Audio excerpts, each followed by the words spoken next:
Okay gang, Assalamualaikum dan salam sejahtera. Okay, so jumpa lagi. Kali ni aku short vlog je. Okay, short vlog, tak ada plan. Okay, hari ni kita bawa jentera hitam ni sebab esok nak balik kampung. MPV aku dah jual, so memang kereta ni je pakai sekarang untuk jalan jauh lah. Okay, roof rack semua dah ada, boleh letak barang. So hari ni kita nak tukar. Actually semalam aku nak tukar, nak pasang under tray, tapi ternampak lah macam ada bocor dekat area hose throttle body ni. Ok, so ni kita dah datang bengkel macam biasa, boleh motor ni dekat rumah je. So kita datang tadi, dah buka, dah beli dekat spare part sebenarnya hose tu bentuk L, hose throttle body, tapi tak ngam sebab pendek sangat lah. Aku tak tahu kenapa dia jual. Ok, sebab pendek sangat ataupun tak pastilah, sebab dia macam tak sampai sebenarnya. Jadi pergi beli yang jenis panjang, pergi tukar. Ok, kejap lagi kita nak pasang ni hose throttle body ok, coolant. So ni dah keluar coolant ni, nak kena top up ni nanti. So ni kita tunggu dia pasang lah. Ok, bos dia tak datang lagi ni, bos dia ni.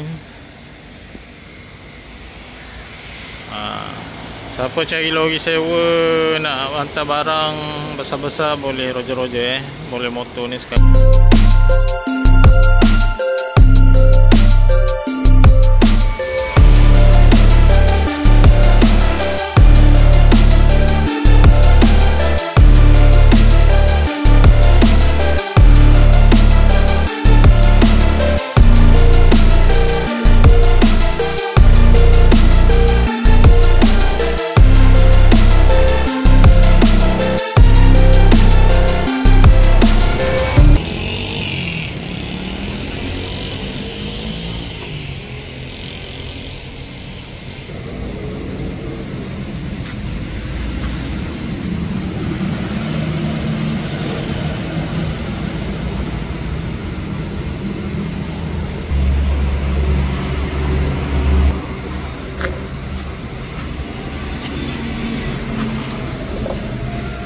Ini dia punya hose asal Actually ini pun dulu pernah modi kot ni, warna lama.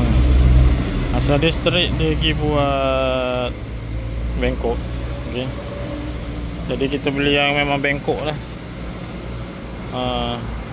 Dia panjang sikit tapi kena potong lah. Okay,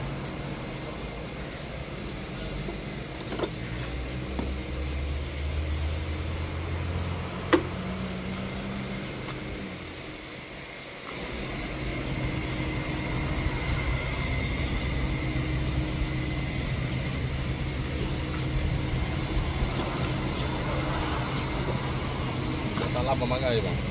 Marah je. Dia nak kena marah sikit baru dapat video. Buat video bos pergi hospital Anak dia masuk kuat. Oh patut lah. Dah macam kita ni, siapa ni?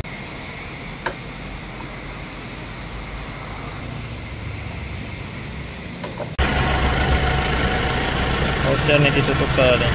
Dia bentuk L corner.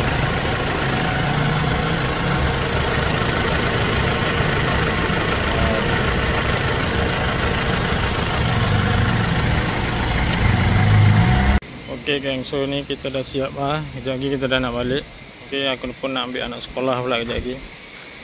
Right, so jangan lupa macam biasa, kasih like, comment and share. Ok, jangan lupa subscribe. Right, so jumpa lagi. Bye bye.